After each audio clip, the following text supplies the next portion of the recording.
Hi class, so let's learn how this inverse texture mapping works. So I'm going to write out a few steps. The first step is we do need to set up this static relationship between object geometry and texture.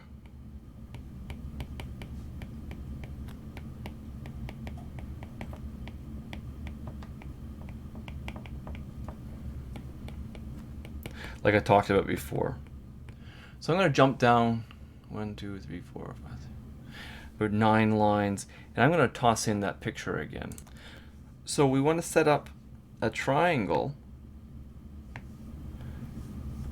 Well, it doesn't have to be a triangle, but things certainly stay easier. If we have a triangle, I should say, we want to set up this relationship here, which defines that triangle. Now here I made them, oriented the same way just for simplifying how it's visualized, but of course that doesn't need to be done that way, right? We can have it any way that we want. This is V1, this will be V1. And then what we do is we actually take this and we link it. We specify that this one is linked to there, and we do that for all of them, okay? So we set up the static relationship. Now I mention it being static because the idea you should have is you set it up and you leave it, you don't play with it, you don't think of it, it stays fixed. We can modify it for animation effects and other effects, so it's not that it needs to be static, is that you generally should think of it that way when you're trying to understand how texture mapping works. So we set up this relationship, we set up this triangle. And the next thing we need to do is we need to relate this triangle we have to the projected triangle.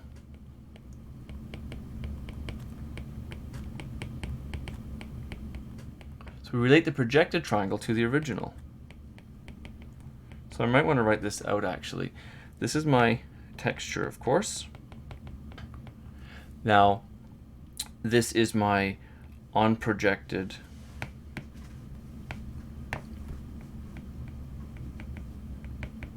triangle. So this is what you'd get when you're defining your object. But over here, we have some projected triangle. And this is in my projected on raster space, okay?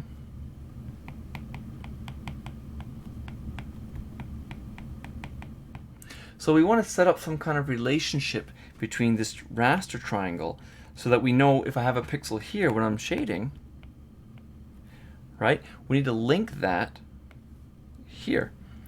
So I have this pixel, I link it back to my unprojected triangle, and then I link that to my texture. So yeah, if I can relate my projected triangle to the texture, my projected to the unprojected triangle, and I have that linked to my texture, I now can solve it, right? Of course. Okay. Disaster averted.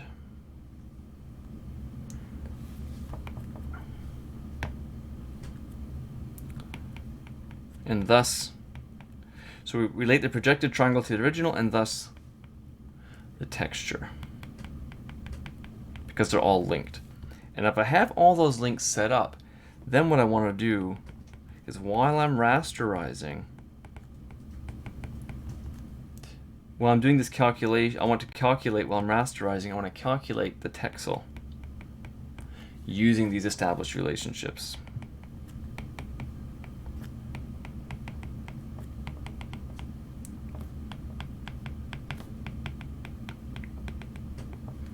Okay. So that's what I want to do. I have this set up. Now I'll do a few things first. First, in texture space, textures are actually set up in a standardized space where the dimensions are S and T. The bottom left corner is 0, 0, and the top right corner is 1, 1. So it's different from the NDC. It's more like a viewport coordinate that's standardized to 1 and 1, okay? Now, when we're working in object space, when we're working with textures in object space, we call this something different. So texture coordinates in object space, we call these U and V. I know we've seen them before. We have only so many letters and they seem to want to reuse them. But if I'm doing texture coordinates in object space, I call it u and v. And the reason that we have, why don't we just use s and t? Well, because they can be different in the object space. You might have a non-flat surface, like a spherical surface, or you might have a non-linear relationship where you want things bunched up at one end. You might do all kinds of things. So uv is your texture coordinates in object space. St is the pure, I have a texture, that's my texture. St, it's standardized, okay? Where am I? And then in the raster space, we just call them, this should be no surprise, x and y. Okay, so we have x and y in raster space. U and v, our texture coordinates will be u and v in object space, and then the texture space itself is s and t. Now there's one unfortunate thing here. The use of uv versus s comma t, it's inconsistent in industry. Now I'm happy to say that my way is the right way, because where it matters are people, like I said, who you have strange UV layouts in your object space that you're mapping to a texture. They are very different. But you'll come across libraries and places where you're defining things and they use S and T and U and V interchangeably. So that's just a big, big warning sign. Okay, so how does this all work? One, the first thing we do is when we specify our vertices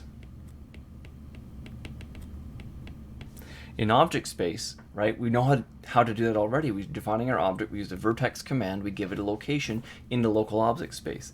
At the same time, we give the texture coordinates right alongside the vertex. Okay, so then I'm going to draw this here. When I'm specifying v1, I'm also going to give a u1 and a v1. That's a u. u1 and v1.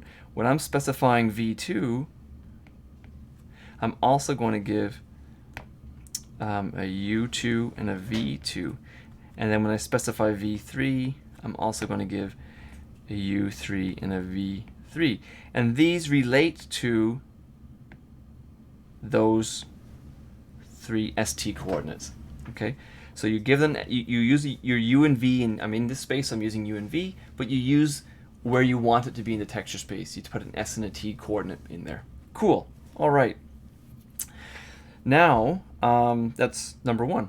And I'll highlight that this actually solves our problem above. We set up the static relationship between object geometry and texture. So we've just solved that. So that's really nice. We do that by just telling it what the coordinates are. Then two,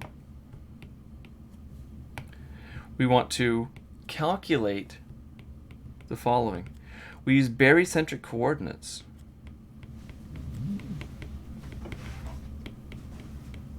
Okay, we use barycentric coordinates in the raster space. And if we do that, then we find the corresponding pixel in object space for free. So if we use barycentric coordinates in raster space, this maps to the corresponding pixel in object space. So this is really nice. So I have P here, and I'm going to define P in terms of barycentric coordinates. Now this is where notation gets annoying. Previously we use U, V, and W for barycentric, but in texturing people often use W1, 2, and 3, or lambda 1, lambda 2, lambda 3. This is unfortunately highly unstandardized.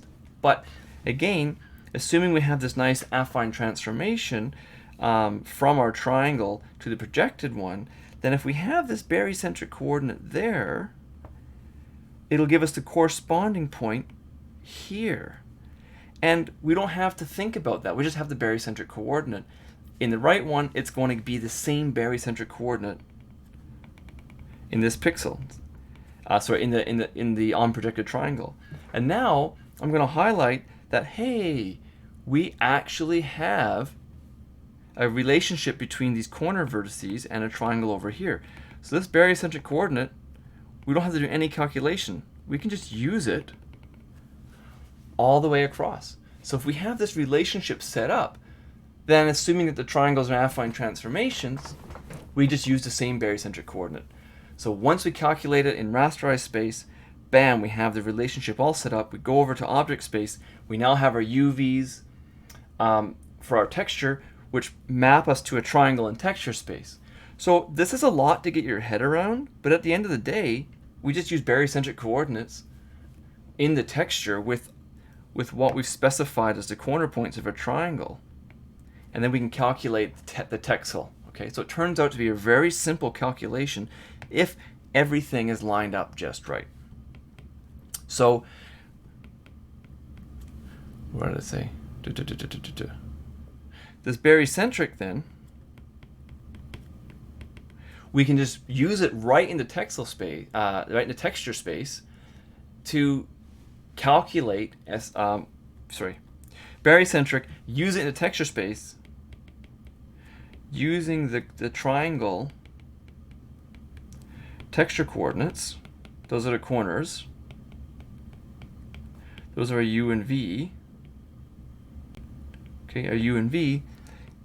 We just calculate the texel location in S and T. So barycentric coordinates, cool. We've learned about how to go from barycentric coordinates into world coordinates using the edge vectors. Instead of doing it in the raster, we go over to the texture space, we calculate the edge vectors, we get the barycentric coordinate turned into an S and the T, we look in the raster, bam, we got a texel. So we can do that. It turns out to be really nice. And if I go back to our previous list of problems, while rasterizing, we calculate the texel using these established relationships. That's our point number 3. So this is the basic form of texture mapping, and this is basically it. That's how it works. If you have it set up, it's actually quite a simple calculation, especially if you did the garage shading earlier in the term. You've already done the barycentric coordinates. Now you just use that on a texture, and you identify your texture coordinates, your U's and your V's, and it's solved. Okay, it's quite robust as the triangle moves.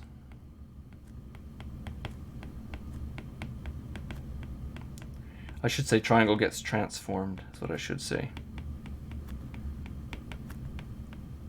Okay, so it's right robust, and you can imagine no matter how I rotate my triangle, same triangle, or scale it, assuming it's an affine transformation, then the same barycentric coordinate will be the same in all locations. It'll get the same texel, right?